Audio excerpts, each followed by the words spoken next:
জাতীয় থেকে আন্তর্জাতিক, প্রান্তিক, জনপদ থেকে নগর, চারপাশে ঠিক কী ঘটছে এই মুহূর্তে তা নিয়ে আয়োজন এখন চারদিক। আপনাদের সঙ্গে আছি আমি নাজমুস সাকিব। গত 2 বছরে পদ্মা সেতুতে টোল আদায় হয়েছে ১,৬৬১ কোটি টাকা, জানিয়েছেন মন্ত্রী পরিষদ বিভাগের সমন্বয়ক ও সংস্কারক সচিব মাহমুদুল হোসাইন খান। আগামী 5 জুলাই পদ্মা বহুমুখী সেতু প্রকল্পের সমাপনী ঘোষণা হবে। এ উপলক্ষে একটি সুধী সমাবেশের আয়োজন করা হয়েছে। এই অনুষ্ঠান আয়োজনে যে ব্যয় হবে তা সরাসরি ক্রয় পদ্ধতিতে করার অনুমোদন দিয়েছে অর্থনৈতিক বিষয়ক সংক্রান্ত মন্ত্রিসভা কমিটি। বুধবার সচিবালয়ে অর্থমন্ত্রী আবুল হাসান মাহমুদ আলীর সভাপতিত্বে অনুষ্ঠিত অর্থনৈতিক বিষয়ক সংক্রান্ত মন্ত্রিসভা কমিটির বৈঠকে এই অনুমোদন দেওয়া হয়। বৈঠক শেষে মন্ত্রী পরিষদ বিভাগের সমন্বয়ক ও সংস্কার সচিব মাহমুদুল হোসাইন খান সাংবাদিকদের ব্রিফ করেন। পদ্মা সেতু বহুমুখী সেতু নির্মাণ প্রকল্পের মেয়াদ গত 30 জুন 2024-এ শেষ হয়ে গিয়েছে। এই সমাপ্তি উপলক্ষে একটা মাওয়া প্রান্তে একটা সুধী সমাবেশের আয়োজন করা হয়েছে। এখানে এই সুধী সমাবেশে মাননীয় প্রধানমন্ত্রী থাকার জন্য সবাই সম্মতি জ্ঞাপন করেছেন। সরাসরি ক্রয় পদ্ধতিতে যেন এই কাজগুলো শেষ করা যায় সেজন্যই এই বিষয়টা এখানে উত্থাপিত হয়েছে। দুর্নীতি, লুটপাট, অর্থ পাচার, নৈরাজ্যের বিরুদ্ধে সরকারের শক্ত অবস্থান রয়েছে বলে জানিয়েছেন আওয়ামী লীগ সাধারণ সম্পাদক ওবায়দুল কাদের। আওয়ামী লীগের 75তম প্রতিষ্ঠাবার্ষিকী উপলক্ষে হেমায়তপুর ঢাকা জেলা আওয়ামী লীগের জনসভায় ওবায়দুল কাদের বলেন, তিস্তা সহ অভিন্ন নদীর পানির ন্যায্য হিসাব বুঝে নেবেন প্রধানমন্ত্রী শেখ হাসিনা। জানান, অক্টোবর থেকে আওয়ামী লীগ সভাপতি সারা দেশে সফর করবেন। মনোবল হারিয়ে বিএনপি এখন শিক্ষকদের ঘাড়ে চড়ে আন্দোলন করতে চায় বলেও এ সময় মন্তব্য করেন তিনি। মন্ত্রী যদি সৎ হয়, সচিব যদি সৎ হয়, ওই মন্ত্রণালয়ে দুর্নীতি থাকতে পারে না। অক্টোবর থেকে আমাদের নেত্রী সারা বাংলাদেশ সফর করবে।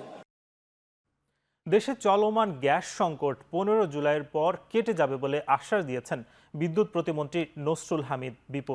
বিকেলে বঙ্গবন্ধু আন্তর্জাতিক সম্মেলন কেন্দ্রে সুনীল অর্থনীতি বিষয়ক এক সেমিনারে অংশগ্রহণ শেষে সাংবাদিকদের প্রশ্নের জবাবে এ কথা বলেন তিনি। সেমিনারে প্রতিমন্ত্রী জানান, সমুদ্রে জরিপ কাজ শেষ হয়েছে। বলেন, গভীর সমুদ্রে বেশ সম্ভাবনা রয়েছে খনিজ সম্পদের। মাতারবাড়ি গভীর সমুদ্র এলাকায় হাইড্রোজেন পাওয়ারের সম্ভাবনা নিয়েও কাজ হবে বলে জানান তিনি। পরে সাংবাদিকদের প্রশ্নের জবাবে জানান, ঘূর্ণিঝড় রিমালে ক্ষতিগ্রস্ত এলএনজি টার্মিনাল মেরামতের পর এখনো সিঙ্গাপুর থেকে না ফেরায় দেশে প্রতিদিন 500 মিলিয়ন ঘনফুট গ্যাসের সংকট চলছে। তবে জুলাই মাসের মাঝামাঝিতে এ সংকট কেটে যাবে। ডক্টর ইউনূসের করা আপিল 6 মাসের মধ্যে নিষ্পত্তি করতে শ্রম আপিল ট্রাইব্যুনালকে নির্দেশ দিয়েছেন হাইকোর্ট। এ সংক্রান্ত পূর্ণাঙ্গ রায়ে আদালত বলছে, সাজা কখনো স্থগিত হয় না। এ বিষয়ে জরুরি করা রুল যথাযথ ঘোষণা করে বিচারপতি মোহাম্মদ নজরুল ইসলাম তালুকদার ও বিচারপতি কাজী ইবাদত হোসেনের হাইকোর্ট বেঞ্চ 50 পৃষ্ঠার এই রায় প্রকাশ করেছেন। এর আগে গত 18 মার্চ শ্রম আইন লঙ্ঘনের অভিযোগ দায়ের করা মামলায় ডক্টর ইউনূসের 6 মাসের সাজা ও দণ্ড শ্রম আপিল ট্রাইব্যুনালের স্থগিতের আদেশ বাতিল করেন হাইকোর্ট। শ্রম আইন লঙ্ঘনের মামলায় গত 1 জানুয়ারি 6 মাসের সাজা হয় ডক্টর মোহাম্মদ ইউনূস সহ 4 আসামির। এ মামলায় সব আসামি জামিনে আছেন। আদেশের বিরুদ্ধে যে সাজা স্থগিত করেছিল তার বিরুদ্ধে আমরা যে রিভিশন করেছি, গত এপ্রিল মাসে যে রায়টা হয়েছে তার আজকে রায় প্রকাশিত হয়েছে। আইনি লড়াই আমরা চালিয়ে যাব এবং আমরা কালকেই আপিল শুনানির জন্য প্রস্তুতি নিচ্ছি। আমরা শুনানি স্টার্ট করতে পারবো। সাজাটা যে দেওয়া হয়েছে যে সেটার জন্য আমরা সেন্টেন্সটা স্টে চেয়েছি এবং যে নির্দেশনা দেওয়া হয়েছে এটা স্টে চেয়েছি এবং বেল চেয়েছি। আজকে আইনের কাছে বাংলাদেশে অসহায় হয়ে গেল। সারা বিশ্ববাসী জানবে যে ডক্টর ইউনূসের জন্য বাংলাদেশের আইন ভিন্নভাবে পরিচালিত হচ্ছে। পাহাড়ি ঢল কম নামায় কমতে শুরু করেছে সুরমা, কুশিয়ারা, জাদুকাটা সহ সুনামগঞ্জের সব নদ নদীর পানি। এতে বন্যা পরিস্থিতির কিছুটা উন্নতি হয়েছে। পানি উন্নয়ন বোর্ডের তথ্য বলছে, সুরমা পানি 28 সেন্টিমিটার কমে বিপদসীমার 6 সেন্টিমিটার উপর দিয়ে প্রবাহিত হচ্ছে। পৌর শহরের রাস্তাঘাট থেকেও পানি নামছে। তবে এখনও পানিতে নিমজ্জিত নিম্নাঞ্চলের গ্রামীণ সড়ক ও কিছু ঘরবাড়ি। সেই সাথে দুর্গাপুর শক্তিয়ারখলা সড়ক পানিতে তলিয়ে যাওয়ায় 4 দিন ধরে জেলা শহরের সাথে তাহিরপুর উপজেলার সরাসরি সড়ক পথে যোগাযোগ বিচ্ছিন্ন রয়েছে। দোয়ারাবাজার উপজেলার সাথে সুরমা, লক্ষ্মীপুর সহ কয়েকটি ইউনিয়নের এখনও যোগাযোগ বিচ্ছিন্ন রয়েছে। মেঘালয়ে বৃষ্টিপাত কম হলে সুনামগঞ্জের বন্যা পরিস্থিতি স্বাভাবিক হবে। এদিকে মঙ্গলবার দোয়ারাবাজারে বানের পানির স্রোতে নৌকাডুবির ঘটনায় নিখোঁজ ৩ জনের সন্ধান এখনও মেলেনি।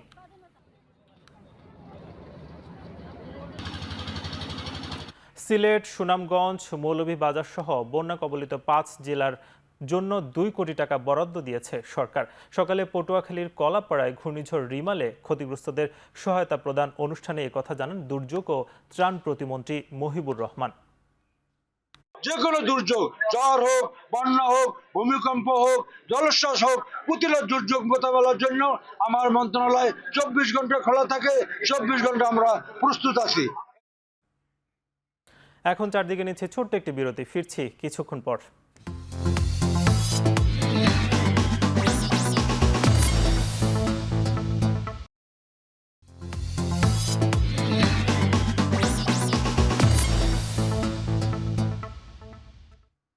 ফিরে এলাম বিরতির পর, দেখছেন এখন চারদিক। বাজেট অধিবেশনের সমাপনী দিনে বক্তব্য রাখছেন প্রধানমন্ত্রী শেখ হাসিনা। সরাসরি চলে যাচ্ছি আমরা সেখানে। কারণ ওখানে ঘর বানাবার মতো অবস্থা ছিল না। আমাদের নৌবাহিনী তারা কক্সবাজারে ঘরগুলি তৈরি করে জাহাজে করে নিয়ে সেই আমরা ব্যারাক করে দিয়েছিলাম, অল্প জায়গায় বেশি লোক দেওয়া, সেই ব্যারাক হাউস নির্মাণ করে তাদেরকে আমরা পুনর্বাসন করি এবং এরপর সারা বাংলাদেশেই আমি এই কাজ শুরু করি যে সমগ্র বাংলাদেশে ভূমিহীন গৃহহীন মানুষের তাদের তালিকা করা, তার জন্য একটা ফান্ড তৈরি করা এবং আশ্রয়ণ প্রকল্প নাম নিয়ে একটা প্রকল্প গ্রহণ করি। সেখানে এই প্রকল্পে ব্যারাক হাউস নির্মাণ, যেটা সেনাবাহিনী এই আশ্রয়ণ প্রকল্পের ঘরগুলি নির্মাণ করে দেওয়া শুরু করে। সেইভাবেই আমরা বিনা পয়সায় এই ভূমিহীনদের মাঝে আমরা ঘর দেওয়া শুরু করেছি। বিনামূল্যে তাদের শুধু ঘর না, ঘর তাদের জন্য তাদের কিছু ঋণের ব্যবস্থা, ট্রেনিংয়ের ব্যবস্থা, সব রকম ব্যবস্থাই আমরা করেছি এবং এই প্রকল্পটা প্রধানমন্ত্রী দপ্তর থেকে সরাসরি এটা মানে পর্যবেক্ষণ করা হতো, দেখা হতো এবং আজ পর্যন্ত এখন পর্যন্ত আমরা এই ৯৭ সাল থেকে এই পর্যন্ত এই যে আশ্রয় প্রকল্পের ঘরগুলি আমরা করে দিচ্ছি, তাতে প্রায় ৮,৬৭,৯৭৭টি ভূমিহীন পরিবারকে আমরা পুনর্বাসন করতে সক্ষম হয়েছি এবং সেটা আমাদের সম্ভব হয়েছে এই প্রকল্প নেওয়ার ফলে। মাননীয় স্পিকার, এখন বাংলাদেশে ৫৮টি জেলা, ৪৬৪টি উপজেলা, সেখানে কোনো ভূমিহীন গৃহহীন না, তারা গৃহহীন ভূমিহীন মুক্ত হয়েছে। আমরা শুধু ওই তালিকাই নিয়ে না, তালিকা নেবার পরেও আমি আমাদের কৃষক লীগের এক কর্মীকে নিয়োগ করেছিলাম যে এরপরেও সে ঘুরে ঘুরে আমি এক একটা জেলা দিয়ে দিতাম যে এই জায়গা ঘুরে দেখাসো আর কেউ বাকি আছে কিনা, তালিকা এনে দিত আবার তাদের জন্য ঘর করে দিচ্ছে এবং সেটা এখনও আছে। এইভাবেই আমরা করে যাচ্ছি। মাননীয় স্পিকার, আমরা সেই 1997 সালে যেটা শুরু করেছিলাম তখন আমরা ১,৫৯,৮৪৮টি পরিবারকে পুনর্বাসন করেছি এবং তাদেরকে সব রকম তাদের সঞ্চয় ব্যবস্থা, তাদের কোঅপারেটিভ করে তাদের জীবন জীবিকার ব্যবস্থা, সেই ব্যবস্থাও আমরা করে দিয়েছি। এরপরে আসলে আমরা 2001-এ আসতে পারিনি, কারণ এখানেও একটু বলে রাখতে চাই কেন আসতে পারলাম না এই কারণে আমাদের গ্যাস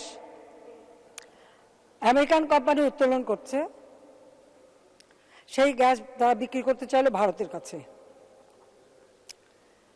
আমি সেটা আপত্তি করেছিলাম নির্বাচনের আগে, এটা নিয়ে অনেক কিছু হয়, যাই হোক খালেদা জিয়া গ্যাস বিক্রি করতে রাজি হয়ে যায় এবং সেইভাবে মুচলেখা দেয়। আমরা ভোট বেশি পেয়েছিলাম কিন্তু সিট আর পেলাম না, সরকার গঠন করতে পারলাম না, কারণ আমি গ্যাস বিক্রি করতে চাইনি। তো বিক্রিটা করে কে দেশকে? করে গেছে তো খালেদা জিয়া, করেছে এরশাদ সাহেব, করেছে জিয়াউর রহমান, এরাই করে গেছে, আওয়ামী লীগ করে না। যাও মাননীয় স্পিকার, আমরা আমাদের 2020 সালে জাতির পিতার জন্মশতবার্ষিকী যখন আমরা উদযাপন করি কোভিডের সময়, তখন আমাদের সিদ্ধান্ত হলো যে যেটা জাতিপিতা আকাঙ্ক্ষা ছিল, এই দেশে একটি মানুষও গৃহহীন ভূমিহীন থাকবে না। সেই সিদ্ধান্ত নিয়ে আমরা কাজ শুরু করলাম। জন্মশতবার্ষিকী এবং সুবর্ণ জয়ন্তী উদযাপন করার সময় আমরা এটা আরও বেশি কাজে মনোনিবেশ করলাম। আমরা চাইলাম এবং বলতে পারি যে এই মুজিব বর্ষ এই হিসেবেই আমরা ইতিমধ্যেই মানে 2020 সালে আমরা এটা ঘোষণা দিয়ে এখন আমাদের দেশে শুধুমাত্র মুজিব বর্ষ উপলক্ষে আমরা 2,66,085টি পরিবারের কাছে, এবং প্রত্যেকটা বাড়ি কিন্তু স্বামী স্ত্রীর যৌথ নামে হয়। স্বামী স্ত্রীর যৌথ নামে সেখানে যদি কোনো দ্বন্দ্ব দেখা যায়, তো দ্বন্দ্ব দেখা দিলে সেটা স্ত্রী পাবে, স্বামী না।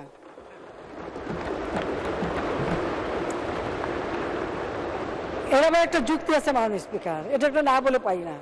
আমি একটা ঘর দিলাম, যার কোনো ঘর ছিল না, বাড়ি ছিল না, রাস্তায় পড়ে থাকতো। এখন নতুন ঘর পেয়ে যদি আবার নতুন বউ নিয়ে আসে, তখন কি হবে? কাজে নারী জাতির সুরক্ষা দেওয়া এটা তো আমার দায়িত্ব, আমার কর্তব্য।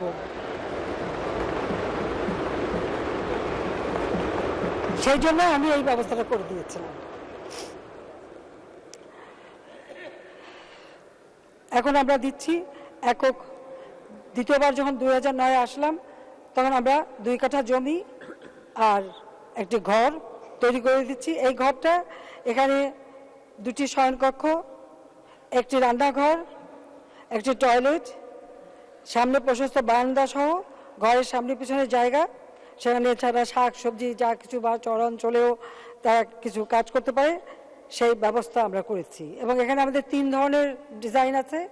সাধারণভাবে এভাবে করে দিয়েছি, কিন্তু চরাঞ্চলে যেখানে নদী ভাঙন দেখা দেয়,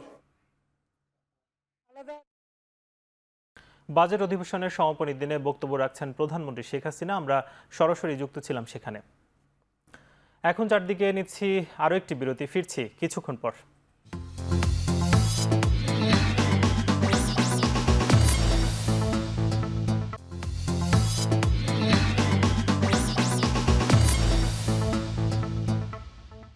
ফিরে এলাম বিরতির পর, দেখছেন এখন চারদিক।